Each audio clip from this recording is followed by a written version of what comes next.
A paz do Senhor, seja bem-vindo a mais uma aula aqui do EBD em Foco. Eu me chamo Herberson e nesta aula eu vou ministrar a lição número 11, que tem como título A Intercessão de Jesus pelos Discípulos. Nós estamos estudando a revista CPAD do segundo trimestre do ano 2025 e agora, nesta lição, nós vamos estudar o capítulo 17 do Evangelho de João, em que Jesus ora pelos discípulos. Na verdade, essa oração de Jesus é bem completa. Ele ora por si mesmo, ele ora pelos discípulos e ele ora pela igreja.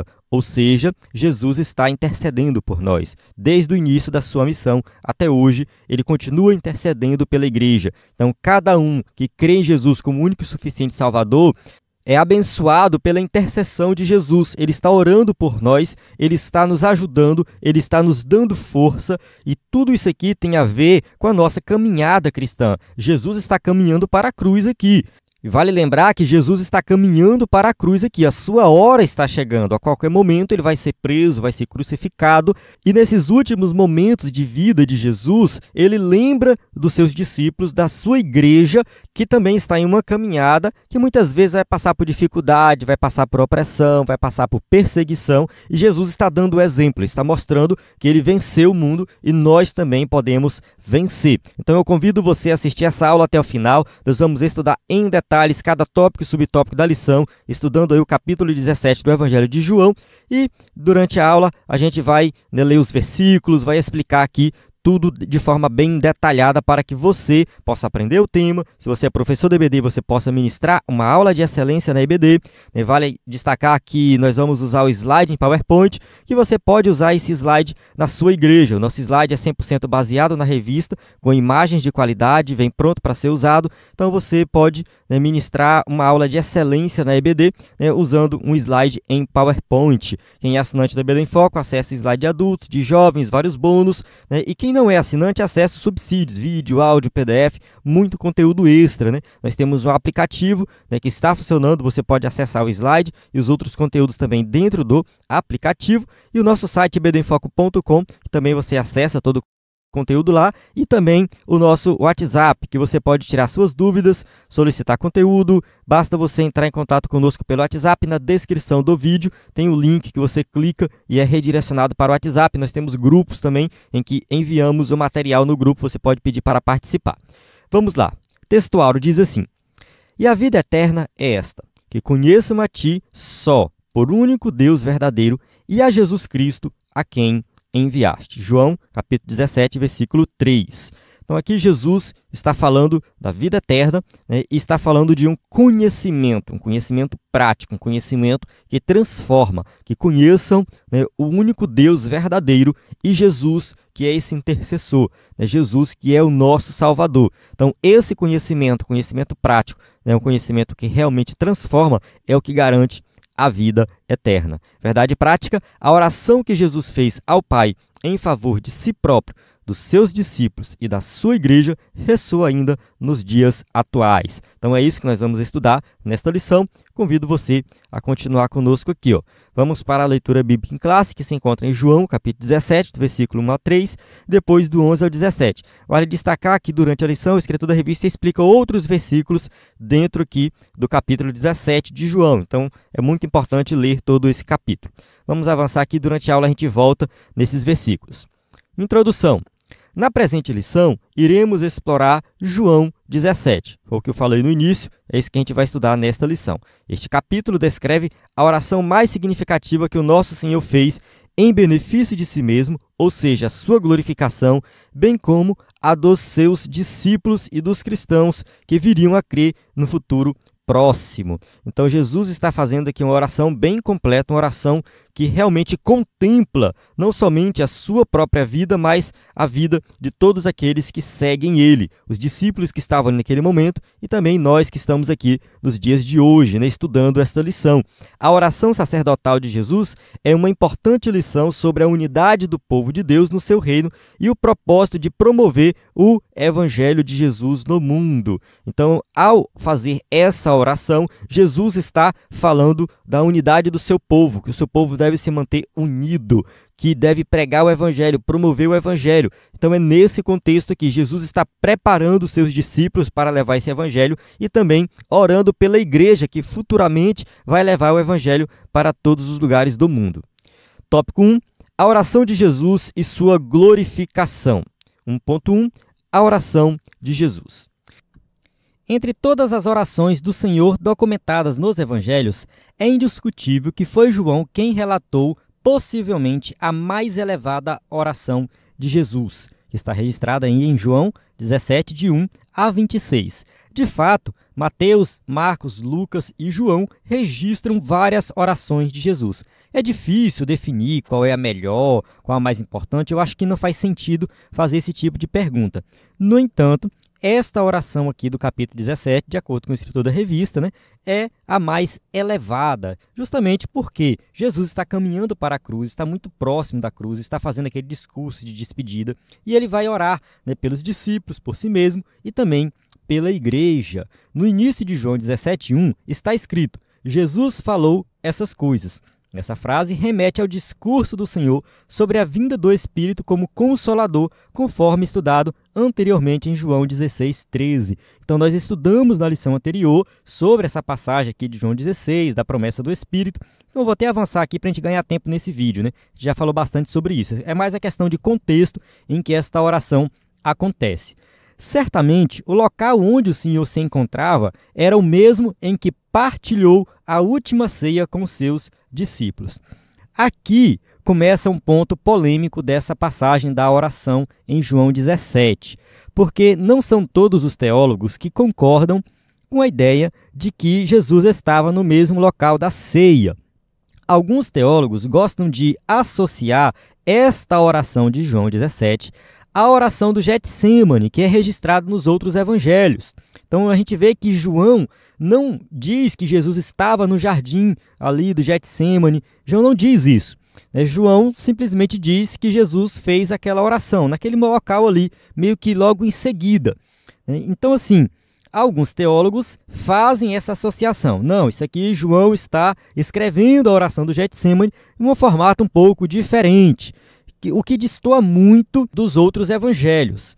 Mas, assim, de acordo com o que eu pesquisei, que eu li, o escritor da revista fez uma afirmação bem correta aqui, que eu acho que é a mais coerente com o texto bíblico, que esta oração não é a do Getsêmani. Ela aconteceu antes. E é totalmente possível Jesus ter realizado várias orações. Na verdade, Jesus era um homem de oração, Ele deixou o exemplo para nós. Então, assim, Jesus orou nesse momento e depois ele orou no Getsêmani. A oração do Getsêmani foi aquela oração muito mais sofrida, Uma oração muito mais angustiante. Em relação à oração de Jesus no capítulo 17, os estudiosos costumam se referir a ela como a oração intercessória, a oração sacerdotal de Jesus ou a oração da consagração.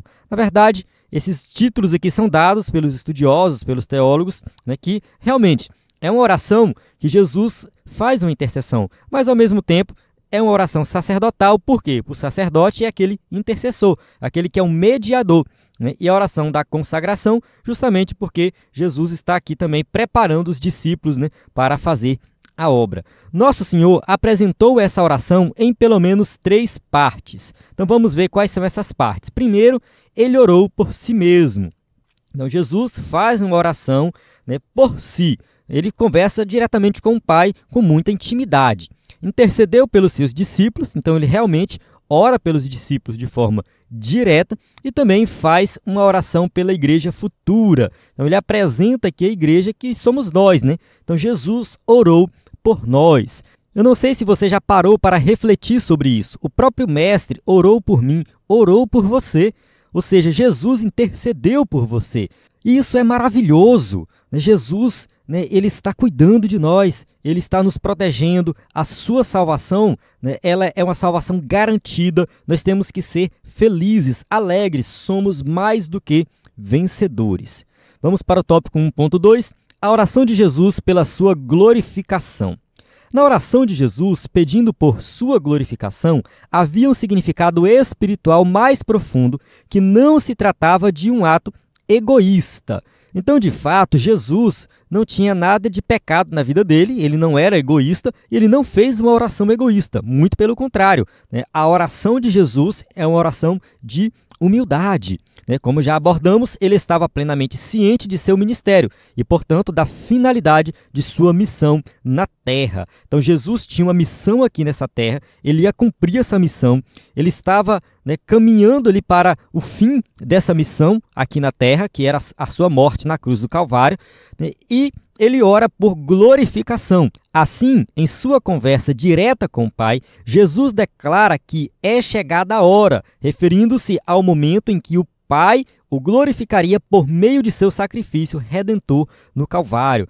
A glorificação que Jesus se refere aqui no capítulo 17 é o poder, a glória, a majestade que ele tinha antes da encarnação. A gente tem que destacar isso, que a encarnação, por mais que Jesus não deixou de ser Deus, que ele continuou sendo Deus, 100% Deus, a gente já falou isso várias vezes, 100% Deus, 100% homem, Jesus, ele não está naquele estado de glória, de poder, de majestade que ele estava antes da sua encarnação. Então, ele é Deus Todo-Poderoso, mas esse estado de glória, de poder e majestade, ele não está presente na encarnação. É por isso que Jesus fala dessa glorificação. Nosso Senhor expressa: glorifica teu filho, para que também o teu filho te glorifique a ti. Vamos ler aqui o versículo na íntegra, João 17:1. Jesus falou assim: e levantou-se os seus olhos e disse: Pai, é chegada a hora, glorifica teu filho, para que também o teu filho te glorifique a ti. Então aqui Jesus está falando de glorificação, ele está falando de poder, de majestade, e ele diz que é chegada a hora. Assim, se você ler o Evangelho de João atentamente, vai observar que várias vezes ele fala assim: não é chegada a minha hora, ainda não é a minha hora. E aqui ele diz: é chegado a minha hora, está no momento. Então, assim, aqui ele fala de glorificação. Que tipo de glorificação seria essa? Mediante a sua morte, o mundo o conheceria, e a vida eterna seria oferecida a todos que o aceitassem como Salvador de suas vidas. Então, assim, Jesus está falando aqui da sua morte na cruz do Calvário. Ele vai se entregar à morte, e mediante a sua morte, muitas pessoas vão se salvar. O mundo vai conhecer Cristo. Glorificar alguém significa torná-lo conhecido. Jesus seria reconhecido como o Filho de Deus, o Salvador do mundo. Vamos ler aqui João 17, versículo 3 e 4. E a vida eterna é esta, que te conheçam a ti, só por único Deus verdadeiro, e a Jesus Cristo, a quem enviaste. Eu glorifiquei-te na terra, tendo consumado a obra que me deste a fazer. Então, assim, Jesus, ele veio com uma missão. Ele veio trazer a vida eterna. E ele fala: a vida eterna é essa, que te conheçam a ti por único Deus, e a Jesus Cristo, a quem enviaste. É um conhecimento elevado, um conhecimento superior, mas é um conhecimento acessível a todos. No sentido de que conhecer a Deus aqui implica em obedecer. Conhecer a Deus implica em ter um relacionamento com Ele. E Jesus fala: eu glorifiquei-te na terra, tendo consumado a obra que me deste a fazer. Então, Jesus, cumprindo a sua missão, ele glorifica o Pai. Ele torna o Pai conhecido. Tópico 1.3, a mesma glória com o Pai. No versículo 5 está escrito: e agora glorifica-me tu, ó Pai, junto de ti mesmo, com aquela glória que tinha contigo antes que o mundo existisse. Ou seja, Jesus, ele sempre existiu, ele é eterno, ele é um com o Pai, Pai, Filho e Espírito Santo, é o único Deus existente em 3 pessoas. E esse Deus Todo-Poderoso sempre foi glorioso. Então ele está falando assim: glorifica-me junto a ti com aquela glória. A glória, que eu tinha antes que o mundo existisse. Então é essa glória que Jesus está clamando aqui. Essa referência à glória se relaciona à divindade do nosso Senhor como o Verbo divino antes da sua encarnação. Então sim, Jesus, ele sempre foi Deus, ele não deixou de ser Deus. No entanto, nós sabemos que a posição dele antes da encarnação era uma posição de glória, de esplendor, e isso não existiu durante a encarnação. No entanto, ele não minimizou a sua divindade. Isso tem que ficar bem claro. Você não pode dizer assim: Jesus não tem a mesma glória, então ele deixou de ser Deus. Não é isso. Não é nesse sentido. Mas vamos lá, vamos avançar aqui. Na realidade, o que Jesus solicita é a glorificação mútua entre o Pai e o Filho.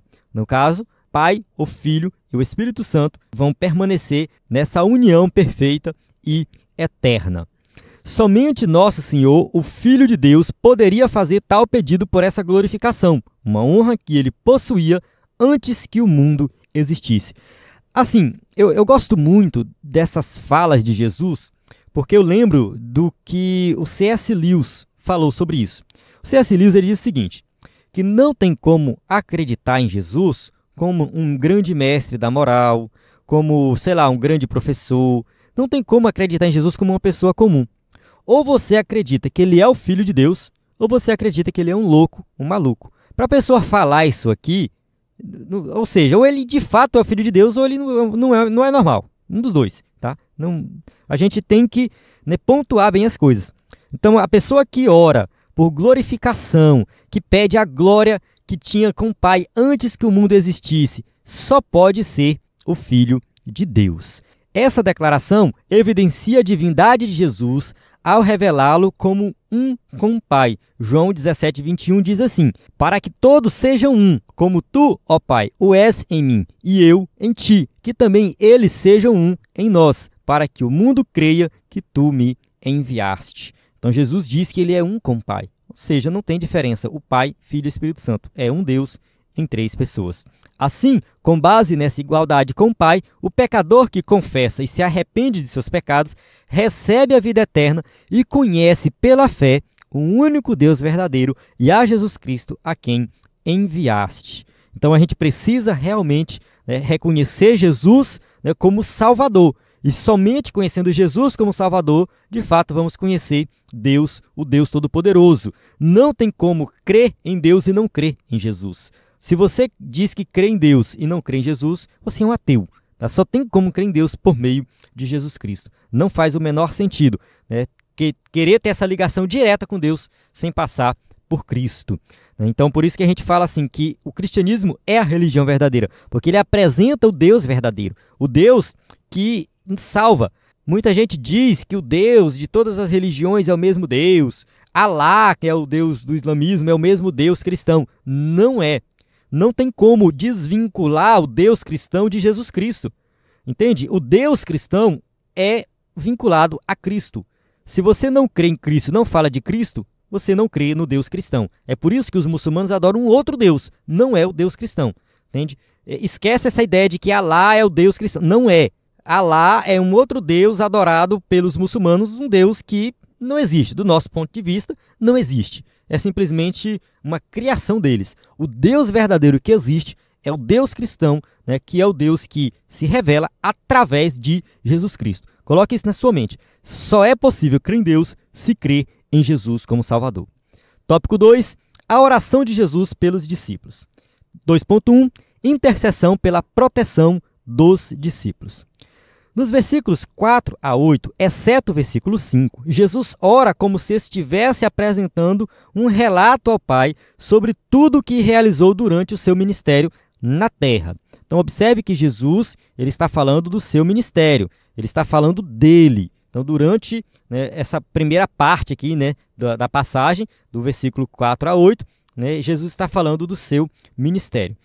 No versículo 6, ele intercede por seus discípulos e pela unidade entre eles, uma vez que seriam os responsáveis por continuar a obra que Jesus havia iniciado.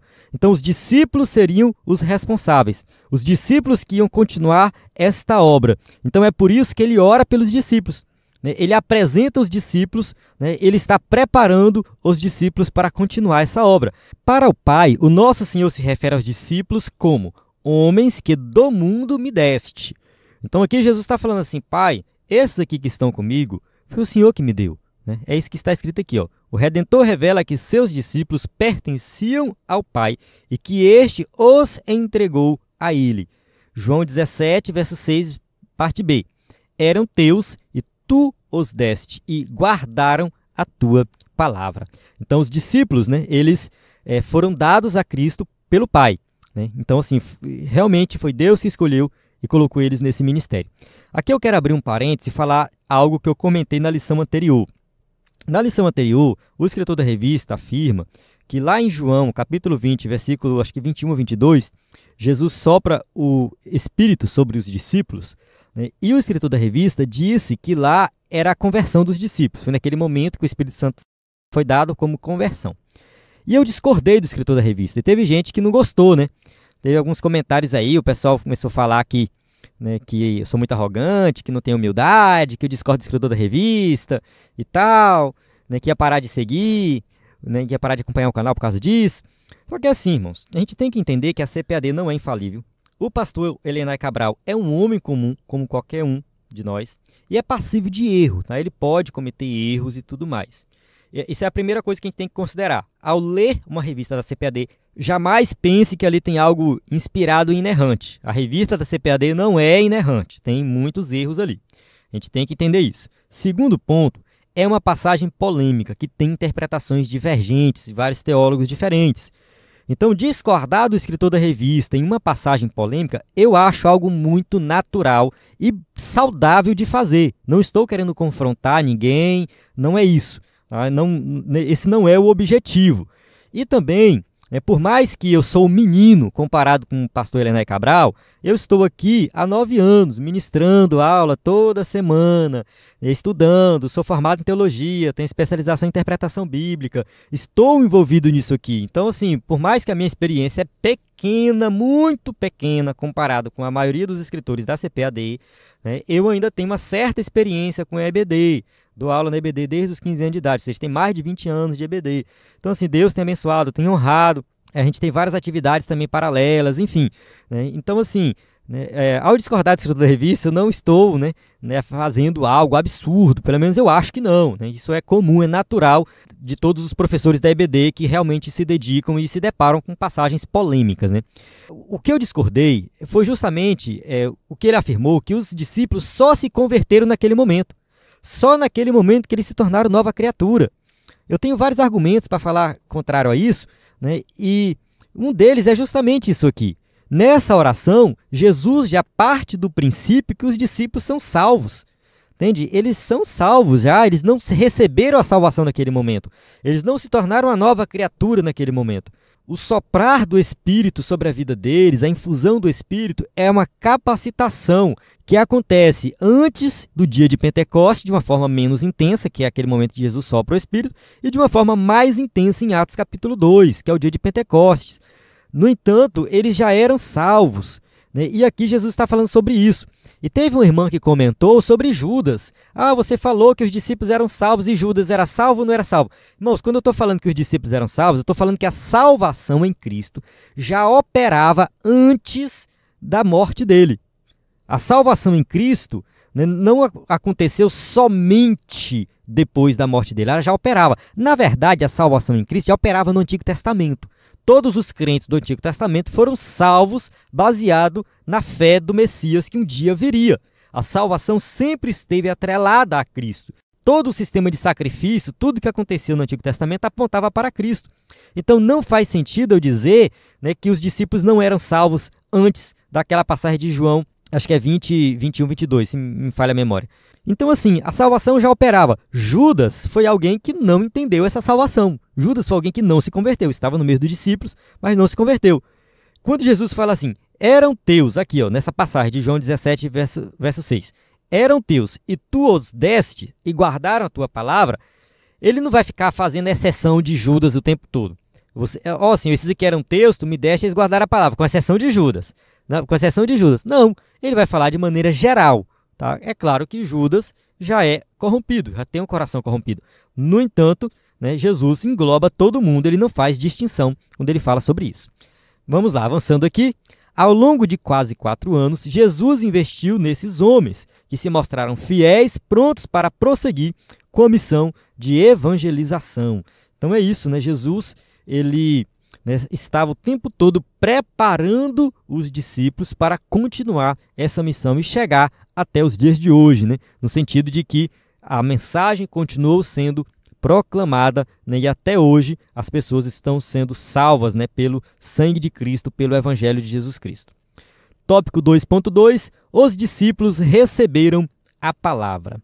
Apesar de, em certas ocasiões, os discípulos terem encontrado dificuldades para compreender completamente os ensinamentos de Jesus, as suas recordações foram reavivadas pelo Espírito Santo quando receberam o poder do dia de Pentecostes, permitindo-lhes, assim, entender e difundir o que aprenderam com o Mestre.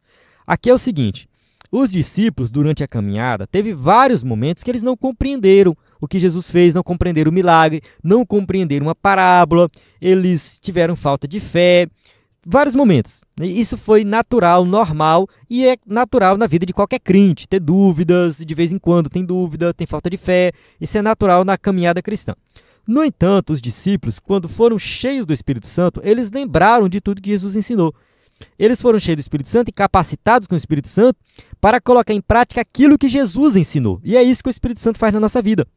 O poder do Espírito na nossa vida não é só falar em línguas, o reteté na igreja. O poder do Espírito na nossa vida é mudança de vida, é transformação, é atitude diferente. Você sai dali pensando diferente, você sai dali com vontade de orar mais, de ler mais a Bíblia, de evangelizar, de dar testemunho, de fazer a coisa correta, de mudar os seus comportamentos no seu dia a dia. Aquilo que você fazia errado, você quer fazer certo.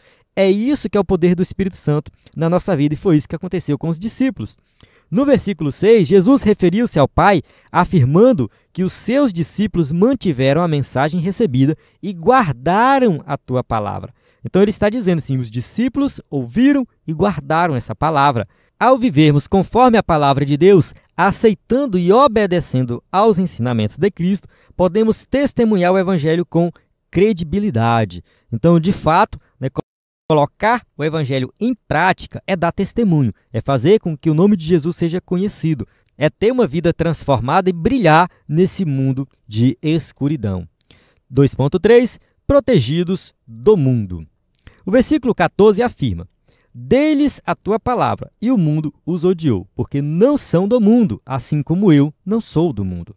Então, assim, Jesus, ele deixou bem claro que os discípulos não eram do mundo. Nós não somos do mundo. Assim como Jesus também não é do mundo. A gente tem que falar um pouco sobre essa palavra mundo aqui, né? Vamos prestar atenção nessa palavra. Este pode referir-se ao universo criado ou à humanidade.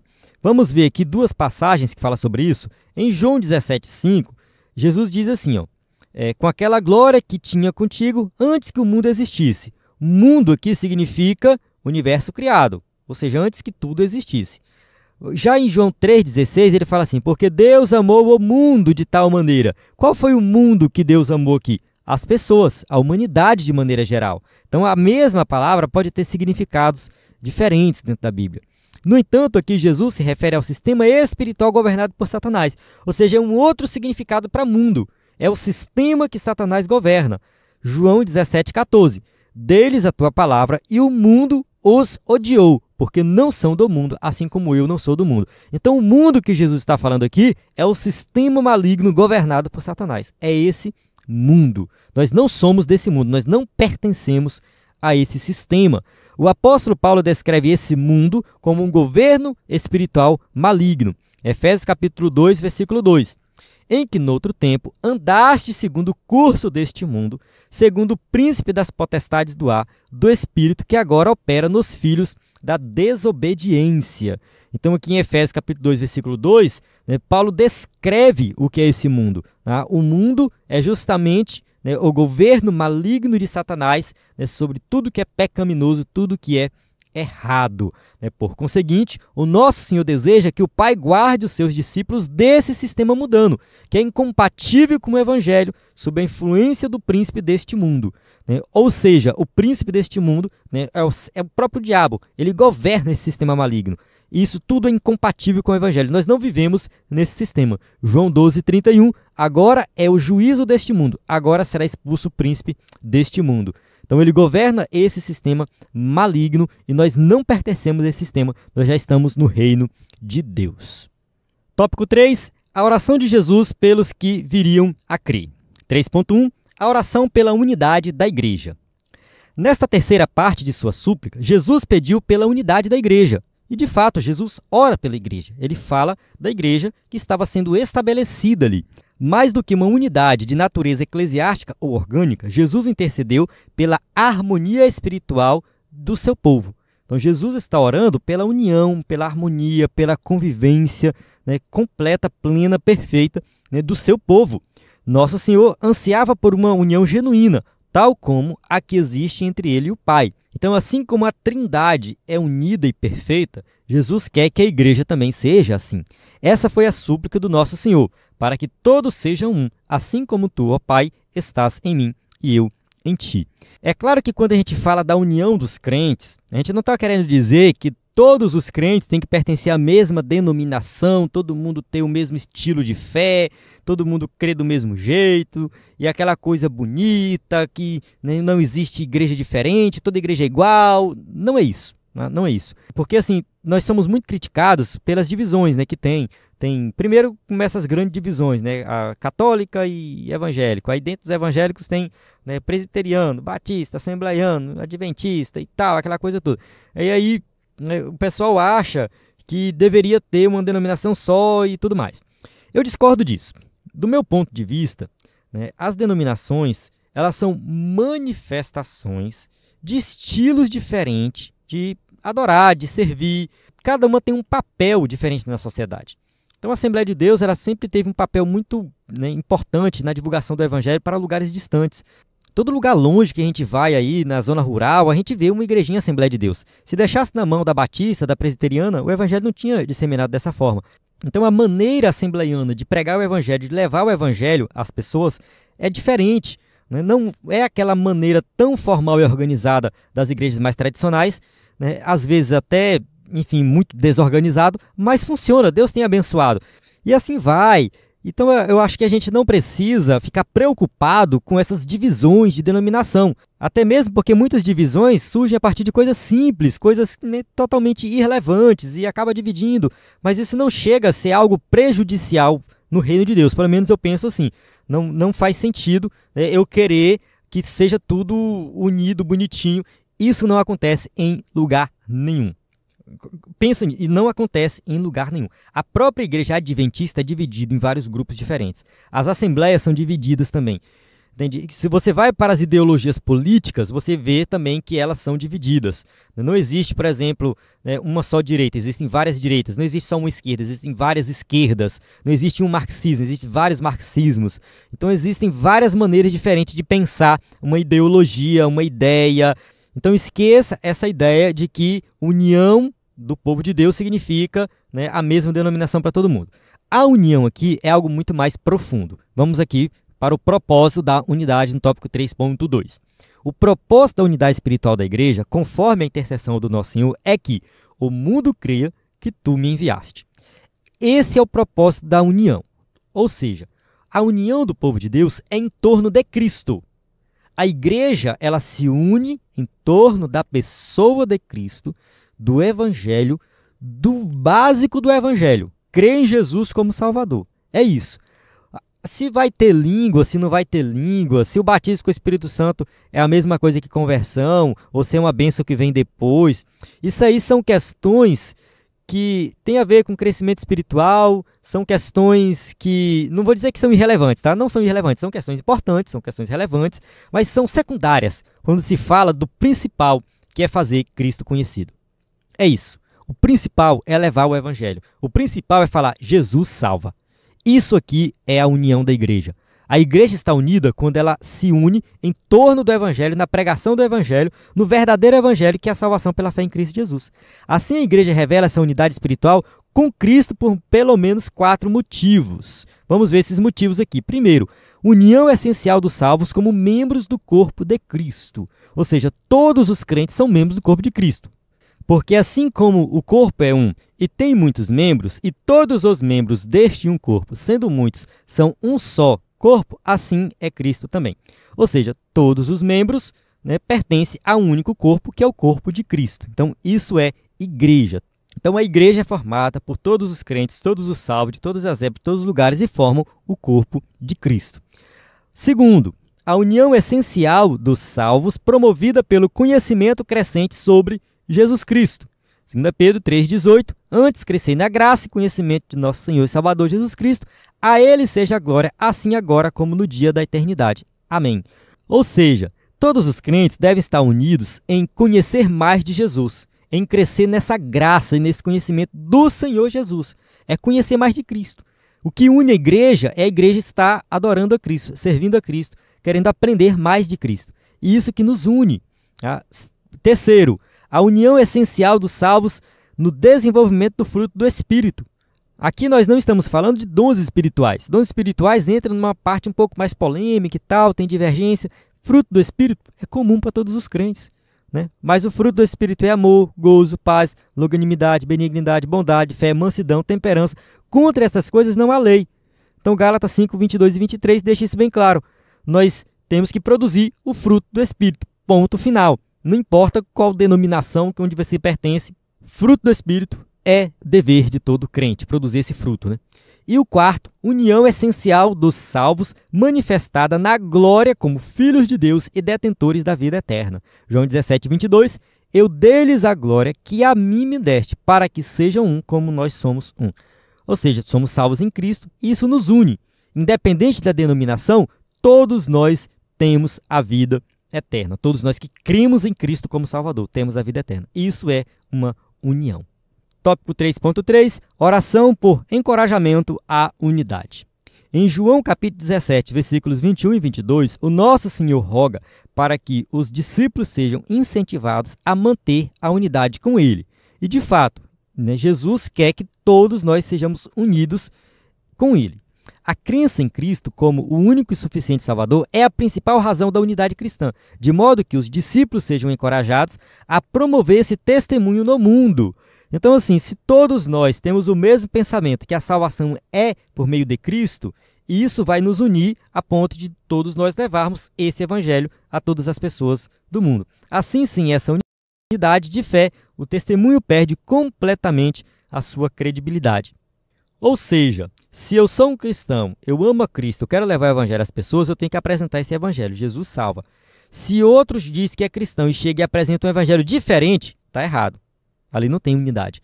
É por isso que a gente precisa combater as seitas. Porque quando a gente vai, por exemplo, para os testemunhos de Jeová, eles pregam um outro evangelho, um outro Cristo, uma outra ideia totalmente diferente. Então, não temos união com eles. Não temos.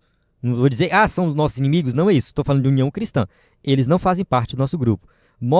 Os mormons também não fazem parte do nosso grupo. É uma outra fé totalmente diferente. Então, a gente precisa saber diferenciar as coisas. O que nos une é a salvação por meio da fé em Cristo Jesus. Amém?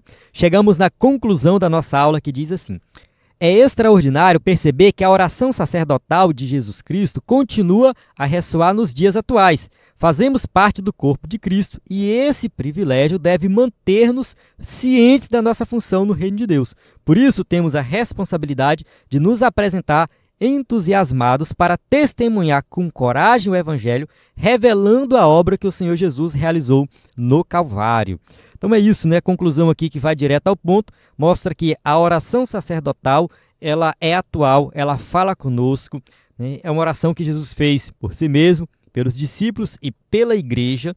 Então nós temos a função de continuar pregando o evangelho do reino, levando esse evangelho e manter essa unidade, né? O que nos une é Cristo, devemos estar juntos em Cristo Jesus. Amém? Então aqui nós temos as perguntas, né, para quem vai usar o slide na igreja. E mais uma vez aqui, lembrando do nosso conteúdo, nosso site, nebedenfoco.com, nosso WhatsApp, nosso conteúdo que é o slide em PowerPoint, vários bônus que você acessa na plataforma, o nosso aplicativo, então você pode baixar e ter a EBD na palma da sua mão. Na plataforma EBD em Foco, você tem tudo que precisa para ministrar uma aula de excelência na EBD. A paz do Senhor, até a próxima aula.